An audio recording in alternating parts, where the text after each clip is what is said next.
Greetings everyone. நம்ம டெய்லியும் prelims point of வியூல கரண்ட் அஃபேர்ஸ் கொஸ்டின்ஸ் பார்த்துட்டு இருக்கோம். இன்னைக்கு என்ன கொஸ்டின்ஸ் இருக்கு அப்படிங்கிறத பார்ப்போம்.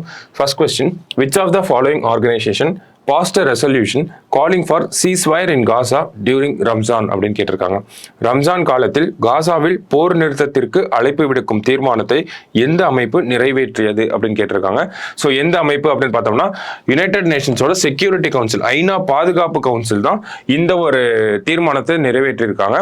ஸோ இஸ்ரேல் ஹமாஸ் அந்த போர் அப்படிங்கிறது தொடர்ச்சியாக நடந்துட்டு இருக்கு. அங்கே போர் நிறுத்தம் கொண்டு வரணும், சீஸ்ஃபயர் கொண்டு வரணும் அப்படிங்கிறதுக்காக தான் இந்த ஒரு ரெசல்யூஷனை பாஸ் பண்ணியிருக்காங்க. இதுக்கு முன்னாடி ரெசல்யூஷன் கொண்டு வந்திருந்தாலும் அதை பாஸ் பண்ண முடியாம இருந்திருக்கும். ஓகேங்களா, ஒரு 4-5 அட்டெம்ப்ட் போயிருக்கும், அது பாஸ் ஆகாம இருந்திருக்கும். இப்ப பாஸ் ஆயிருச்சு. ஓகேங்களா, எல்லா நாடுகளுமே ஒத்துக்கிட்டாங்க. ஸோ அதனாலதான் இது வந்து ஒரு முக்கியமான விஷயமா பார்க்கப்படுது. சரியா? ஸோ அடுத்தது, India's ranking in world fish ப்ரொடக்ஷனிஸ்ட் அப்படின்னு கேட்டிருக்காங்க. உலக மீன் உற்பத்தியில் இந்தியா எந்த இடத்தில் உள்ளது அப்படின்னு கேட்டிருக்காங்க.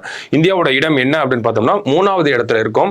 உலக அளவில் பார்க்குறப்ப இந்தியா வேர்ல்டு லெவலில் 8% ஆஃப் குளோபல் ஃபிஷ் ப்ரொடக்ஷன் அப்படிங்கிறது இந்தியாவில் இருந்து தான் போகுது. ஓகேங்களா, ஸோ இந்தியாவுக்குள்ள எடுத்து பார்த்துக்கிட்டோம் அப்படின்னா திரிபுரா அப்படின்னு சொல்லக்கூடிய இந்த மாநிலத்தில் தான் அதிகப்படியான ஃபிஷ் ஈட்டர்ஸ் அப்படிங்கிறவங்க இருக்காங்க.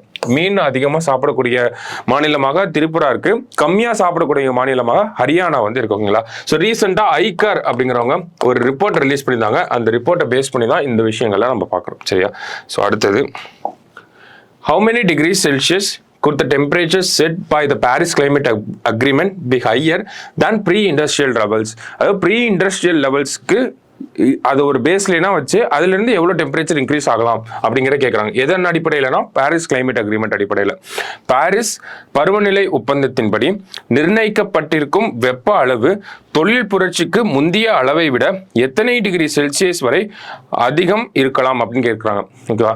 அப்போ நமக்கு என்னன்னா ப்ரீ இண்டஸ்ட்ரியல் அப்படிங்கிறது தொழில் புரட்சிக்கு முந்தைய காலம், அப்பதான் வந்து டெம்பரேச்சர்லாம் கரெக்டா இருந்துச்சுன்னு சொல்றாங்க. அதுக்கப்புறம் என்ன ஆகுது, இண்டஸ்ட்ரியல் ரெவல்யூஷன் வர ஆரம்பிக்குது. அதனால அதிகப்படியான இந்த பொல்யூஷன் ஆகிறனால அதை வந்து கரெக்டா நம்ம எடுத்துக்கிறோம். ஓகேங்களா, ஸோ அந்த ஒரு இண்டஸ்ட்ரியல் ரெவல்யூஷனால தான் என்ன ஆகுது, நமக்கு கார்பன் டை ஆக்சைடு வெளியே வருது, நிறைய மாசு ஏற்படுது. ஓகேங்களா, ஸோ அதுல இருந்து நமக்கு தொடர்ச்சியா நமக்கு என்விரான்மெண்ட் அப்படிங்கிறது டிகிரேட் ஆகிட்டு தான் இருக்கு. அதனாலதான் இப்ப என்ன சொல்றாங்க, ப்ரீ இண்டஸ்ட்ரியல் லெவல், இண்டஸ்ட்ரியல் ஏஜுக்கு முன்னாடி இருக்கக்கூடிய ஒரு இதை வந்து நமக்கு பேஸா வச்சுக்கிறாங்க. அப்ப இருந்த அந்த வேர்ல்டு ஆவரேஜ் டெம்பரேச்சரை ஒரு பேஸா வச்சுக்கிறாங்க.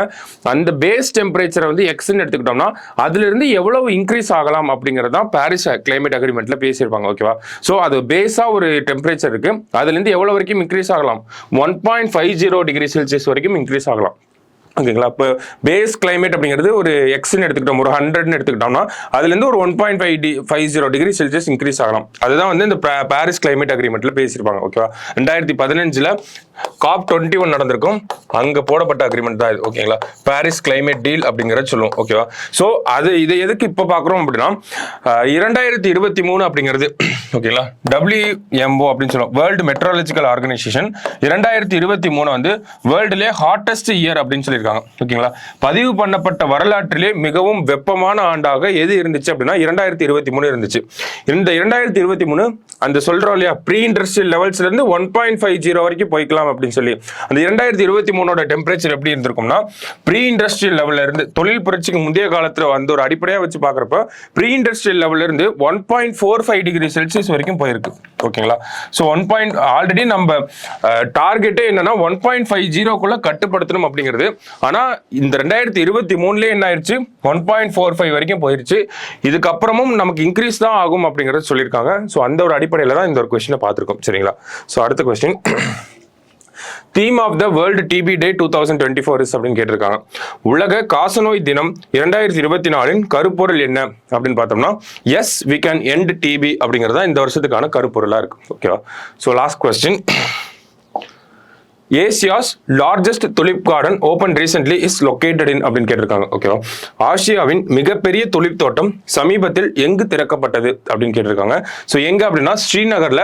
இந்த துலிப் கார்டனோட பேர் என்ன அப்படின்னு பார்த்தோம்னா Indira Gandhi memorial tulip garden அப்படின்னு சொல்லுவோம்.